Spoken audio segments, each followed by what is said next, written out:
रामकृष्ण हरी.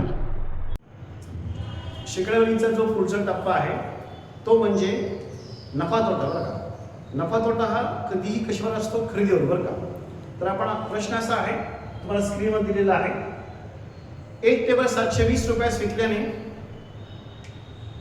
20% नफा झाला तर त्या वस्तूची खरेदी किंमत काढायची. बघा, बेस त्रिपदी तुम्हाला मांडताना बाकी खूप भाग सोपा आहे. बघा, एक वस्तू 100 रुपये आपण खरेदी केलेली आहे, आपला 20% नफा होतो म्हणजे आपण ती वस्तू 120 ला विकतो. बरं का, तर प्रश्न काय आहे की 720 ला विकलेली आहे, मग त्याची खरेदी किंमत किती ही काढायची. त्रिपदी मांडा, शॉर्टकट मेथड. हे दोघांचा गुणाकार होतो. 720 गुणिले आहे 100 ला 100 डिवाइड बाय 120. काटाकाटी करा.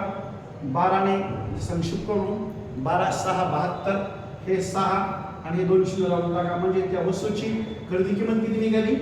600 रुपये वस्तूची खरेदी किंमत. प्रॉफिट लॉस कशावर असतो? खरेदीवर. बरं का, हा बेस लक्षात असतो, बाकी हा भाग खूप सोपा आहे. ओके.